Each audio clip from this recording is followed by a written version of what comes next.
अनि यो रोबिन खड्का यो जिबिना यो के अरे रोबिन खड्काको बुढी अनि यो पाकिस्तानी बहिनी त्यो रुबिना के सर के लफडा हो यो पनि हो जता हेरे उतै हट न्युज जस्तो जे स्क्रोल गरे त्यही मात्रै आउने लभ परेको राम्रो कुरामाथि वालमा आउँदैन यो लभ सब परेका वालमा आएर हैरान के किन झगडा गरे कसको बुढी कसले लयो कसले बुढीलाई धोका दियो ओहो पहिला सुरुमा चाहिँ तिमीहरू मन मिलिन्जेल चाहिँ भाउजू भन्ने त्यही पाकिस्तानी बहिनीलाई भन्न हुने जिबिनाले फेरि तिमी पनि त्यस्तै के अहिले आवाज उठायो आवाज उठायो त बुढीले अति भएर भने भएर आवाज उठा होला कि अस्ति लाइभमै आएर भने सुनेको थिएँ मैले यत्तिकै मुखले भने चाहिँ पताउँदिनँ लाइभमै आएर भने सुने उसको बुढीले रबिन ब्रदरको बुढीले गाह्रो भयो व्हाट्सएपमा गएर पनि मैले कति भने कुरा गरेँ यस्तो नगरा उस्तो नगरा भनेर भन्छन् फेरि अस्ति फेरि त्यही पाकिस्तानी बहिनी फेरि यहीँ नेपालमै आएर पुरै रमाइलो गरेर देखेँ क्या हो म त टिकटकको यो राजनीति बुझ्न सक्दिनँ क्या हो म जस्तै तपाईँहरू पनि कन्फ्युज हुनुभयो होला है के लौडा के आइला हो यस्तो विधि भने टिकटकमा अब यसो बोलेको भरमा ल पऱ्यो भने होइन तर राम झुट बोले होइन म त मेरो बुढा त्यस्तो गर्ने बाबा चाहिँ समाज बढारिदिन्थेँ म त सक्दिनँ कसम म त सक्दिनँ भाइ अब रबिन ब्रदर र त्यो रुबिना पाकिस्तानी रुबिना मेरो आई लभ यु बोल्यो नि ल ठिक छ उनीहरूको कन्टेन्ट होला आफ्नो ठाउँमा छ बुझेँ कि तर आमा सकिन्न यार कसले सक्छ है म त मेरो बुढा त कसैसँग यस्तो गरेर कोही केटीलाई यस्तै हेऱ्यो भने मिठो तरिकाले हेऱ्यो भने नि म त आफै निकालिदिन्छु मलाई त मन पर्दैन भाइ तर कसैले सक्यो कन्टेन्टै भयो भने म त सक्दिनँ भाइ सबै कन्टेन्ट भन्छ नि क्या हो कुरा पनि जे भयो भने लाइफमा बसेर आई लभ यु बोल्दैन आई लभ यु बोल्दैन बुढा आई लभ यु बोल्यो कान्छी बोल्यो दोस्रो बोल्यो भन्छन्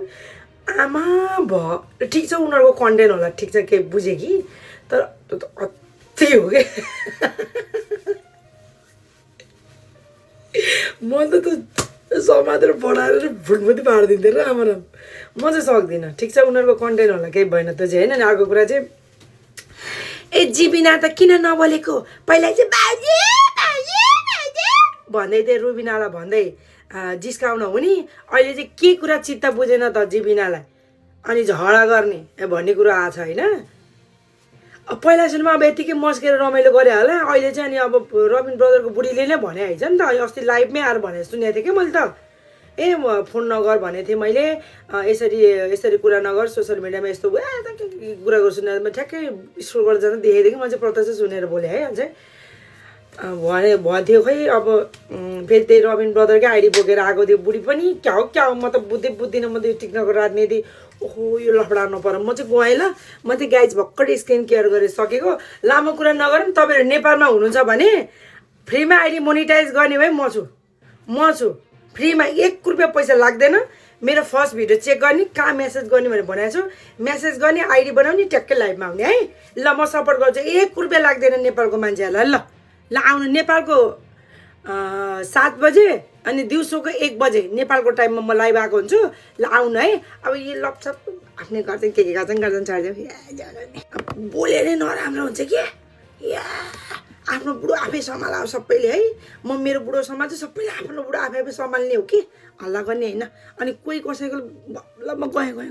मोनिटाइज गर्ने भए चाहिँ आऊ है फ्रीमा रबिन खड्काको ठाउँमा रबिन खड्काकी श्रीमती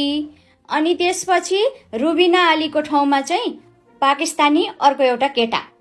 भएको भए टिकटकमा रबिन खड्काको श्रीमतीले जुन रबिन खड्का र रुबिना आलीले अहिले जुन कन्टेन्टहरू क्रिएट गरेर बसेका छन् होइन यस्तै कन्टेन्ट रबिन खड्काको श्रीमतीले क्रिएट गरेर बस्ने हो भने के यो टिकटक समाजले स्वीकार्थ्यो के नेपाली समाजले स्वीकार्थ्यो होला एउटा विवाहित महिलाको पनि सन्तान होइन छोराछोरी भएको एउटा महिलाले के नारीले विवाह गरिसकेको नारीले पाकिस्तानी केटासँग कन्टेन्ट भनेर पाकिस्तानी केटा अब चाहे त्यो विवाहित होस् चाहे अविवाहित होस् जेसुकै होस् त्यो केटासँग त्यसरी कन्टेन्ट क्रिएट गरेर बसेको भए समाजले स्वीकार्थ्यो अनि रबिन खड्का भ्युअर्सको लागि डलरको लागि पैसाको लागि जे पनि गर्दिनी के यो समाज पुरुषको मात्र हो महिलाहरूको चाहिँ हुँदैन महिलाहरूको पनि त होला नि कि पुरुष प्रधान समाज हो र कि पुरुषले मात्रै टिकटक चलाउने हो? जे गर्न नि छुट छ नेपालमा, जे गर्न नि छुट भयो, पैसाको लागि जे गर्दै पनि भयो होइन त?